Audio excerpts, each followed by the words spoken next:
Sir ಏನು ನಿಮ್ಮ ಹೆಸರೇನು? ಯಾವ ಊರು ಸರ್? ನಾವು ಹೊಸಕೋಟೆ ತಾಲೂಕು, ಬೆಂಗಳೂರು ಗ್ರಾಮಾಂತರ, ಕರಬಳ್ಳಿ ಅಂತ ಹತ್ರ. ಕರಬಳ್ಳಿ. ಇವು ಬೀಜದವರೆಲ್ಲ ಇವು ಕ್ರಾಸಿಂಗ್. ಇವು ಎರಡು ಕ್ರಾಸಿಂಗ್ ಯೂಸ್ ಮಾಡ್ತೀರಾ ಅಥವಾ ಹೊರದು ಕೆಲಸ? ಕ್ರಾಸಿಂಗ್. ಎರಡು ಕ್ರಾಸಿಂಗಿಗೆ ನೀವು ಜೋಡಿಯಾಗಿ ಕಟ್ಟೋದ ಎತ್ತುಗಳನ್ನ? ಓಕೆ. ಎಷ್ಟು ಹಲ್ಲಿದ್ದಾವೆ ಇವು? ಈಗ 6 6 ಸೊ ಎಷ್ಟು ವರ್ಷದಿಂದ ನಿಮ್ಮ ಮನೇಲಿದ್ದಾವೆ? ಈಗ 3 ಪೀರಿಯಡ್ ಆಗಿದೆ. 3 ಪೀರಿಯಡ್ ಆಗಿದೆ. ಓಕೆ. ಸೊ ಇವಾಗ ಇದು ಮಾರಿಬಿಟ್ಟು ಬೇರೆ ತೊಗೋಬೇಕಾ ಅಥವಾ ಕರ ತಗೊಳ್ಳೋಣ ಅಂತ? ಕರ ತೊಗೊಳ್ಳೋಣ. ಮತ್ತು ಕರ ದೊಡ್ಡದಾಗೋರ್ಗು ಅಲ್ಲ ಮಟ್ಟಕ್ಕೆ ತಗೋತೀವಿ. ತಿರುಗಿ ಕ್ರಾಸಿಂಗ್ ಮಾಡಿಸ್ಬೇಕು, ಬೇಕಲ್ಲ, ಹೊಸ ಬರ್ತಾ ಇರ್ತವೆ. ಇವಾಗ ಇದು ಮಾರಿದರೆ ನಿಮ್ಗೆ ಮತ್ತೆ ಬೇರೆ ತಗೊತೀವಿ, ಮತ್ತೆ ತೊಗೊತೀರಾ? ಎಷ್ಟು ವರ್ಷದಿಂದ ನಿಮ್ಮ ಮನೇಲಿ ಈ ಥರ ಮಾಡ್ತಾ ಇದ್ದೀರಾ ನೀವು ಬೀಜದವರೆಗಳು ಕಟ್? 3 ಪೀರಿಯಡ್ ಆಗಿದೆ. 3 ಪೀರಿಯಡ್. ಅವರು ನಮ್ಮ ತಂದೆ ತಾತವ್ರು ಒಂದೊಂದು ಕಟ್ಕೊಂಡು ಬರ್ತಾ ಇದ್ರು. ಹಾಂ. ನಾನು ಇದು ಜೋಡಿನೇ ಕಟ್ಕೊಂಡು. ಜೋಡಿನೇ ಕಟ್ತಾ ಇದ್ದೀರಿ ನಿಮ್ಮ ಸರ್ವಿಸಲ್ಲಿ. ಎಲ್ಲಿಂದ ತೊಗೊಂಡಿದ್ರಿ ಇವನ್ನ? ಇವು ಹುಟ್ಟಿದ್ದೆಲ್ಲ ಇದು ಮಾಗಡಿ ಕಾನಕಪುರ ಸುತ್ತ ಹುಟ್ಟಿದ್ವು. ಇದು ರಾಮನಗರ ಸುತ್ತ ಮುಂಚಿಪೇಟ ಅಂತ ತಮಿಳ್ನಾಡಿಗೆ ಹೋಗುದು. ಓಕೆ. ನಾವು ಅಲ್ಲಿ ಹೋಗಿ ಹಾಕೊಂಡ್ಬಂದಿವಿ ಸರ್. ಎಷ್ಟು ಕೊಟ್ಟು ಹಾಕೊಂಬಂದ್ರಿ? ಈಗ ಅಲ್ಲೇ ಇದು ಚಿಲ್ಲರೆ ನಮ್ಮದು. ನೀವೇನು ರೇಟ್ ಹೇಳ್ತೀರಿ ಇವಾಗ? ಈಗ 6 ಹೇಳ್ತಾ ಇದ್ದೀವಿ. 6 ಹೇಳ್ತೀರಾ? ಒಂದು ಹಸುಗೆ ಎಷ್ಟು ಚಾರ್ಜ್ ಮಾಡ್ತೀರಾ? ಈಗ 1, 2 ಹಿಂಗೆ ಬರ್ತವೆ. ಏನೋ 4-5 ಬಂದರೆ 500 ರೂಪಾಯಿ ಹಿಂಗೆಲ್ಲ ಫಿಕ್ಸ್ ಮಾಡವ್ರೆ. ನಮ್ಮಲ್ಲಿ ಕಡಿಮೆ ಬರೋದ್ರಿಂದ ಖರ್ಚು ಬರ್ತದೆ, ಅದರಿಂದ 1000. ಸೊ ಎರಡು ನೋಡೋಕೆ ಹಂಗೆ ಇದ್ದಾವೆ, ಒಂದೇ ತಾಯಿ ಮಕ್ಕಳ ಇವು? ತಾಯಿ ಮಗಳು. ಇದು ಬಸ್ತಿವರೆ ಅಂತ ನೀವು ಕೇಳಿರ್ಬೇಕು. ಹಾಂ, ಬಸ್ತಿವರೆಗೆ ಕೇಳಿದೆ. ಮಗನೇ ಇದು, ಅವರೊಟ್ಟಿಗೆ ಹುಟ್ಟಿದೆ. ಹಾಂ.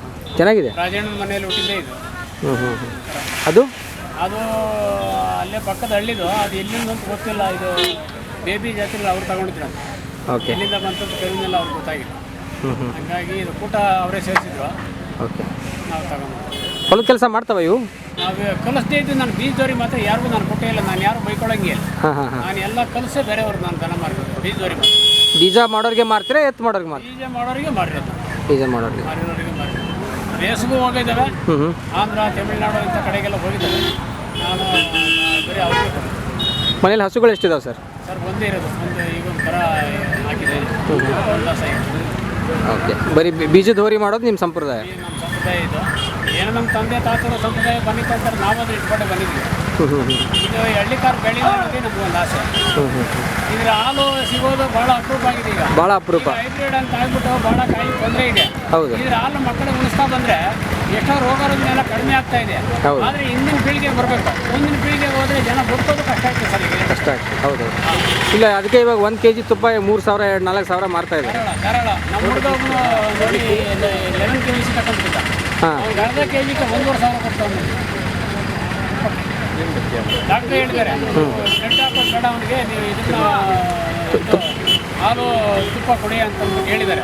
ಅದಕ್ಕೋಸ್ಕರ ಹೋಗಿ ನೆಲಮಂಗಲ ಹತ್ರ ಬಂದು ಒಂದು ಅರ್ಧ kg ತುಪ್ಪಕ್ಕೆ 1,500 ಕೊಟ್ಟಿದ್ದೀವಿ. ತುಪ್ಪ ಹುಡುಕುವಂಥ ಪರಿಸ್ಥಿತಿ ಬಂದಿದೆ ಇವಾಗ. ಬಂದಿದೆ ಈಗ. ಅದಕ್ಕೆ ಈಗ 500 ಹೇಳ್ತಾರೆ, ಡಾಕ್ಟ್ರು ಹೇಳ್ತಾ ಇದ್ದಾರೆ. ಅದರಿಂದ ಈಗ ತಿರುಗಿ ಸ್ವಲ್ಪ ಮರಳಿ ತಿರುಗಿ ಅದೇ ಹಿಂದಿನ ಪೀಳಿಗೆಗೆ ಬರ್ತಾ ಇದೆ ಸರ್. ಬಟ್ ಇನ್ನೂ ಟೈಮ್ ಆಗುತ್ತೆ, ಯಾಕಂದರೆ ತುಂಬ ಜನ ಹಸುಗಳನ್ನ ಕಟ್ಟೋದು ಬಿಟ್ಟಿದ್ದಾರೆ ಇವಾಗ. ನಿಜಾನೇ. ಈಗ ಹೈಬ್ರಿಡ್ ಅಂತ ಹೈಬ್ರಿಡ್ ಇಟ್ಕೊಂಡ್ಬಿಟ್ಟು ಬರೀ ಅದರಲ್ಲೇ ಬರ್ತಾ ಇದ್ದಾರೆ. ಮೊದಲು ಮನೆಗೆ ಒಂದಿರ್ತಾ ಇದ್ವು, ಇವಾಗ ಊರಿಗೆ 4, 5, 10 ಹಸುಗಳಿದಾವೆ. ಒಂದೊಂದು ಊರಿನಲ್ಲಿ ಒಂದು 10 ಹಸ ಬಂದಿರೋದು ನಾವು ಕಂಡಿದ್ದೀವಿ.